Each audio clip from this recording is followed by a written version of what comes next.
हमारे मुख्यमंत्री जी को जानते नहीं हैं। अगर उन्हें वीवो का मोबाइल दे दो तो कहो वो भी ना चला पाए, आईफोन दे दो तो कहो दीवार पे मार दो। देखिए श्री अखिलेश यादव जी आज वह बात करते हैं कि वो पिछड़ों को ध्यान रखेंगे, दलितों को ध्यान रखेंगे, वो गले लगाएंगे छुरा भोंक देंगे। हमारे मुख्यमंत्री जी को जानते नहीं हैं। अगर उन्हें वीवो का मोबाइल दे दो तो कहो वो भी ना चला पाए, आईफोन दे दो तो कहो दीवार पे मार दें। क्या कह रहे हैं कि 3 साल में हम गरीबी दूर कर देंगे, जीरो पॉवर्टी कर देंगे। ये किस बात का नारा है? और फिर zero tolerance law and order के लिए सुप्रीम कोर्ट क्या कह रहा है? सुप्रीम कोर्ट कह रहा है जो बात हम लोग कहते थे वो बात सुप्रीम कोर्ट कह रहा है कि कानून व्यवस्था उत्तर प्रदेश में है ही नहीं, खत्म हो गई है। कानून व्यवस्था के नाम पर कुछ हो ही नहीं रहा है। मनचाहा अधिकारी काम कर रहे हैं, मनचाहा अधिकारी मुकदमे लगा रहे हैं, मनचाहा लोग पैसे वसूल रहे हैं। और जौनपुर से बेहतर कौन नहीं जानता, याद करो वो पुजारी की घटना। क्या आज भी जेल में नहीं है पुलिस के लोग? मुझे वो दिन याद है जब एक बच्चा केवल टिकटॉक बना रहा था, वो मुस्लिम बच्चा था, टिकटॉक बना रहा था, पुलिस ने दबाव बनाया, उसके बाद पिताजी से पैसा लेना चाहते थे, जान चली गई। बाद में हमारा पूरा डेलीगेशन पार्टी का पहुंचा था, न जाने कितने बेगुनाहों को मार दिया। और यही जौनपुर है जहां पर अपनी नाकामी छुपाने के लिए बैंक डकैती के मामले फेक इनकाउंटर इसी जिले में हुआ था। और कैसी सरकार है सोचिए आप, जब सवाल खड़े हुए जवाब नहीं दे पाए तो उन्होंने बैलेंस करने के लिए एक छतरी की भी जान ले ली।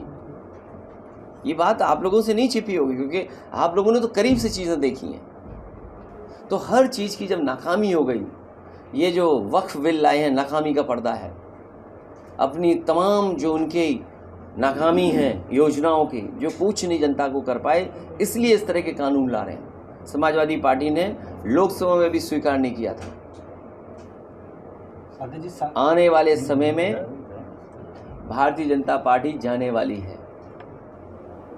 भारतीय जनता पार्टी पीडीए की ताकत को, पीडीए की एकजुटता का सामना नहीं कर सकती भारतीय जनता पार्टी। और इसीलिए क्या कह रही थी मुख्यमंत्री जी, 80 और 90, ये मैंने नहीं कहा। अगर पूर्व में किसी ने कहा हो, मेरे मुंह से आपने कभी नहीं सुना होगा 80 और 90। मैं उन्हीं मुख्यमंत्री जो 80-90 कह रहे हैं, मैं उनसे जानना चाहता हूं कि हम 80 में आते हैं कि 20 में आते हैं, 80 में है कि 20 में। अगर वो ये नहीं बता पा रहे हैं तो वो समझ लें ये लड़ाई 90-10 की है।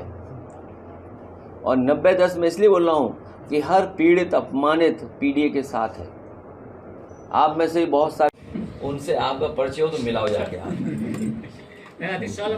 उनका परिचय तो होगा मुझे लगता है, आपको जाना चाहिए मिलने में। उन्होंने कहा कि कुछ गड़बड़ है इस मशीन में, टेक्नोलॉजी में गड़बड़ है। एलन मस्क कह रहे हैं गड़बड़ है। आप सोचिए भारत पे क्या पाबंदियां लग गई हैं। चिंता का विषय ये है कि आपकी अर्थव्यवस्था चल नहीं रही है। आप सब दूसरे देशों से ले रहे हैं कारोबार, वो बाजार हमारा खा जा रहे हैं। कम से कम भारतीय जनता पार्टी को अमेरिका से सीखना चाहिए और इन्हें भी पाबंदी चीन पे लगा देनी चाहिए। देखिए श्री अखिलेश यादव जी पहले 2012 से 2017 जब वह स्वयं उत्तर प्रदेश के मुख्यमंत्री थे, उनकी सरकार किसके समर्थन से बनी थी? पिछड़ों और दलितों के समर्थन से बनी थी। और उनकी सरकार के समय में अत्याचार किन पर सबसे ज़्यादा हुआ था? तो पिछड़ों और दलितों पर हुआ था। उन्होंने सभी पिछड़ी जातियों का अधिकार छीन करके केवल अपनी जाति को देने का पाप किया था, अपराध किया था। पूरे उत्तर प्रदेश को दंगों की आग में झोंक दिया था। गुंडों, अपराधियों, माफियाओं का हर गांव में ऐसा वर्चस्व स्थापित हो गया था कि उत्तर प्रदेश के लोग पलायन करके भागने के लिए विवश थे। आज वह बात करते हैं कि वो पिछड़ों को ध्यान रखेंगे, दलितों को ध्यान रखेंगे, वो गले लगाएंगे छुरा भोंक देंगे। उनसे पिछड़े और जो दलित हैं वो सब सजग हैं, सावधान हैं, सतर्क हैं। अभी पीडीए के नाम पर फर्जीगिरी बहुत कर चुके हैं। अब उनकी ये फर्जीगिरी चलने वाली नहीं है। मैं पूरे विश्वास से कह रहा हूँ, आप इसको रिकॉर्ड में रखिएगा।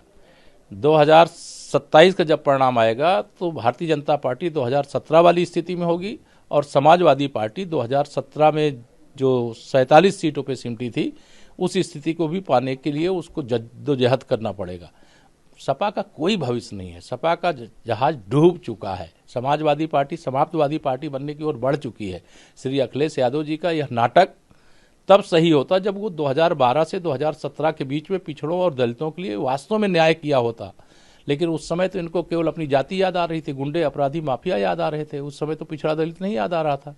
आज इनको इसलिए याद आ रहा है कि आज उनके हाथ से सत्ता चली गई है। अब सत्ता पाने की बेचैनी में श्री अखिलेश यादव जी हों चाहे श्री राहुल गांधी जी हों, दोनों लोग बेचैन हैं। उनको लगता है कि भाजपा को अब अपने जीवन काल में हटा नहीं पाएंगे और लगातार भाजपा बढ़ती जा रही है, बढ़ती जा रही है, बढ़ती जा रही है। और 2047 तक तो नो वैकेंसी देश में, प्रदेश में।